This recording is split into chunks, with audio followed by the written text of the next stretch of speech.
Баршаңызға сәлем достар, қалдарыңыз қалай? Бүгін сіздермен бірге огонек соусын дайындайтын боламыз. Бұл соус дастарханыңыздың сәнін келтіріп, тәбетіңізді ашатын дәмді соус. Қазір енді бақшамызда болсын, базарда болсын, жемістердің барлығы бар. Дайындалу жолы өте оңай. Қайнатпаймыз, бірден блендерден немесе ет тартқыштан өткізіп, бутылкаларға құйып, суыққа қойсаңыз болғаны. Ал достар, дайындауға кірісе берейік. Керек заттар дайындап қойдық. Бізге керегі 10 кг томат, менікі үйдің томаты. Сосын бізге керегі сарымсақ, 400 грамм шыбұрыш керек, 4. Сізге керегінше аласыз. Ащы ұнаса, одан көбірек алуға болады. Және мынау хреннің тамыры 30 граммдай керек. Тұз керек, 4 ас қасық. Дәміне қарай көреміз. Сосын бізге аспирин керек. Кәдімгі ацетил салициловая кислота. Осыны сатып салатын боламыз. Достар, қызанақты дайындап алдық, турап. Енді қазір блендермен езіп, біркелкі масса болғанша езіп аламыз.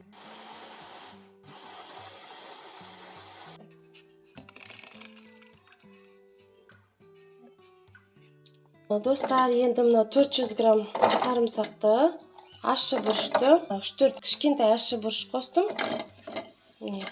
Сарымсақ 400 грамм, енді 30 грамм хреніміз бар кішкене. Соны салып, блендермен еземіз.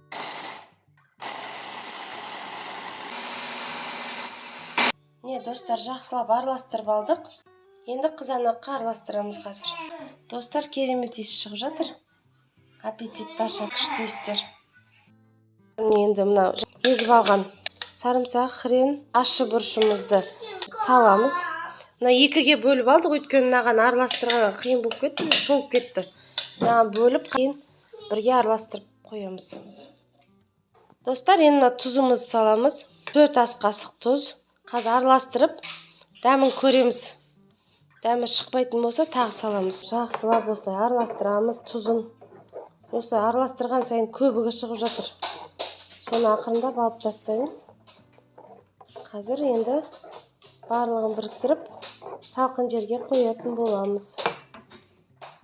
Достар, енді аспиринімізді жақсылап ұсақтап алып, ұнтақтап, енді араластырамыз. Мынаған араластырып жатырмыз біз қазір. Соны кастрюльдегі мынау соусымызға қосамыз.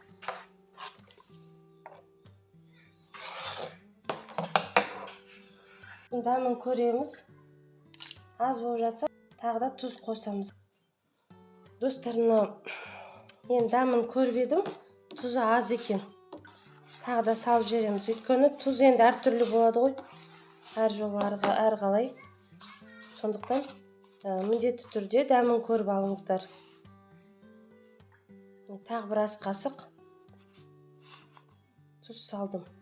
Тағы араластырып көремін. Жақсылап араластырамыз. Тұз аз болса, бұзылып кетуі мүмкін. Сондықтан дәмін жақсылап шығарып аламыз. Көбігі шығады. Соны осылай алып тастауға болады. Достар, қатты толып кетті, сондықтан қазір жартысын тағы бір кастрюльге бөліп, екеуін холодильникке қоямын. Міне, 2 кастрюльге бөліп құйып алдым. Енді ертеңге дейін холодильникте тұрады. Сосын банкаларға немесе пластиковый бутылкаларға да құйып алуға болады. Ішін тазартып жуып, жақсылап біз банкаларға құятын боламыз. Бұл ертеңге дейін холодильникте тұрады, кастрюльде.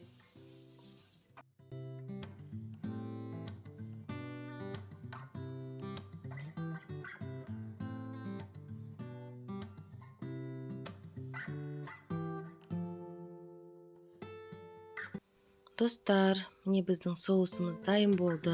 Енді қақпақтарын жақсылап жауып, тоңазытқышта сақтайтын боламыз. Достар, осы видео сіздерге пайдалы болса, лайк басып, комментарий қалдырыңыздар. Егер каналға тіркелмеген болсаңыз, каналға тіркеліп, жақын достарыңызбен бөлісіңіз. Келесі кездескенше достар, сау болыңыздар.